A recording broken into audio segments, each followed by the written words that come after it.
Thanks for joining me on this rainy afternoon again. This is Sightless Living. If you're new around here, my name is Anita. If you're returning, thanks for joining me again for another video. I appreciate the support. Today I want to discuss my eyewear collection. I've had some questions and some comments on it, so I wanted to explain to the people who have asked how I keep my sunglasses together and how I know what I am putting on. Don't forget to subscribe, like, comment, and share. When I first started out with my sunglasses, I didn't bother getting boxes. I was fully sighted and my collection was very small, so I was able to keep it in a drawer. As my collection started to grow, I realized I had to move it to somewhere. I moved it to a shelf.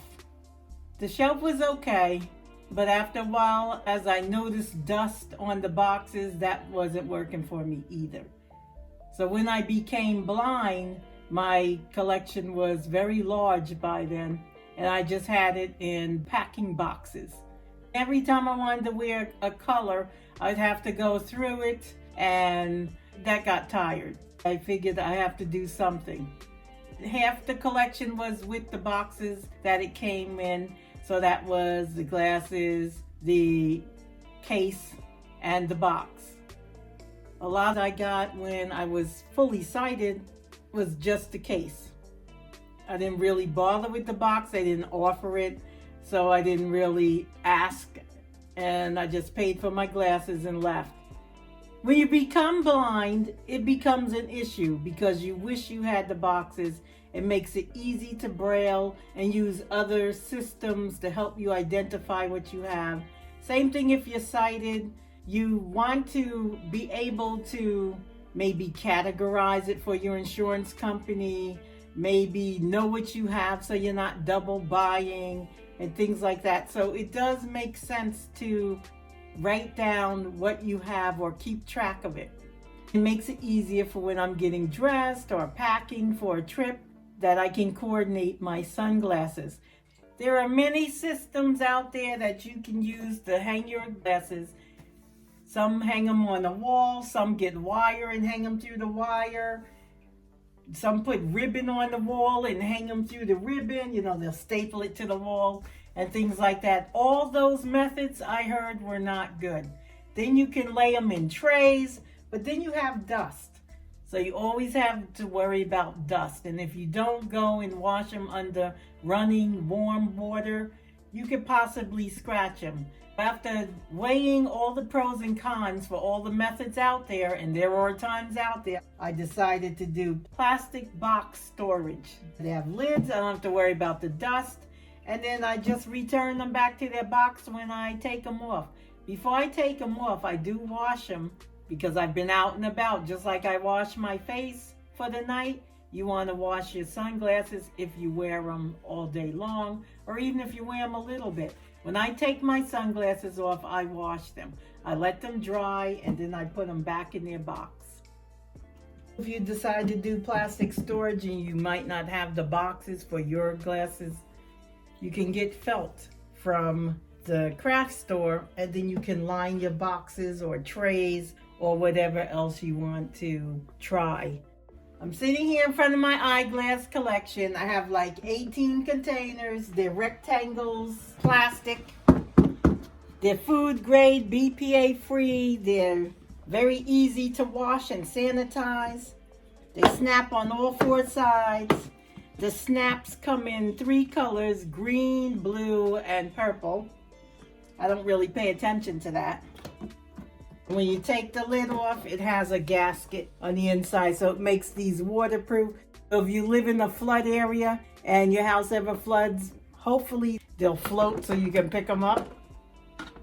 And then inside I can get like 3 or 4 sunglasses in their boxes. They're manufacturer boxes. Sunglasses come in all different shapes. This is a wide one. This is kind of narrow. Some I don't have the box because I got them when I was sighted. After I got my real job, I started purchasing sunglasses and started getting them in boxes. I was like, oh, wait a minute. The boxes give you the case and paperwork, which I wasn't getting when you get them from the store and they just give you the case. At that time, I went around to all the brands that I had with no boxes and asked them for the sunglasses box and everything that comes in the box. I was successful with most, but I still have some that I missed out on. So now I'm going to take a container here so I can show you what I mean. I'm going to grab a box here, random box. This is the black section because I keep them in alphabetical order. And then I file them in the containers or plastic boxes in alphabetical order. And this box, I have the case, the hard case for the sunglasses. It comes with a cleaning cloth. Since it's a designer, it comes with warranty paperwork. And it comes with a booklet. I don't know what's in there because I have not read it. But that's usually what you get when you purchase sunglasses. So if you are having the same issue I am having, where I was purchasing them and not collecting the boxes, you may wish to contact the brands that you have, show them that you have the sunglasses, and ask them to please send you the boxes and everything that comes in it. If you try to buy a cleansing cloth, I think they're going to charge you $5, and it comes free in your box. Also, since I am a Braille user and I wanted to organize my eyewear collection, I took some vellum paper, which is hard to rip. It has a little punch hole in it, and I made some Braille 4 lines. What I do with that is I put down the eyeglass color, the frame color, hardware color, designer or brand, and that's how I can tell, or a name if there is a name for the piece. This one says black, and then it could say gold, pewter, or silver, whatever they have for the hardware. And this way that helps you match your jewelry if you're wearing earrings or something like that. So that's why I do that. Some people have asked where they can get some of the glasses I have. Unfortunately, all my glasses are vintage. I have not purchased any new glasses. I wouldn't even know where to tell you where to find them. You know, in fashion, as the seasons change, so do the pieces. These are old. I identify my collection both ways. I put Braille on each container, and then each box is brailled. So this box will say black, black, box 1, box 2, brown, blue, whatever they go to, orange, yellow, white. Make sure they're sitting on top of each other. They stack. I like that. So that's what I do with these. And then for those who are not Braille readers, you can take a gadget like the Pen Friend 2. There's a Pen Friend 1, a Pen Friend 3. And then there's other gadgets. You can find some apps and file your items that way. And this kind of system works for anything. Sunglasses, jewelry pieces, for men, cufflinks, socks. I have my colored socks in a system like this. And scarves. You could just do anything with this. I had to think about it first because organizing is a forever changing task. So with the Pen Friend 2, I'm going to press the button, hold it a couple seconds. It comes on, and then all I have to do is put it on the dot that's on my container. Try to find it with one hand here. Brown sunglasses, box 1. So that's brown sunglasses, box 1. And then I come over here. Hard to find it, one finger. Black sunglasses, box 1. Just black. Let's see if I can find one more. Orange sunglasses. So that's all I do there. And in this way, if my spouse wants to help me with packing or something like that, I can tell them what box I'm looking for, because he always likes to help. And then he'll go and get it. He can read some Braille, but this way he's not obligated to learn Braille. First of all, I use a labeling slate. It's a one-line slate. It has a hinge at the top. I'm holding it open for the camera. It's got like 28 cells. That's what I use for my Dymo label.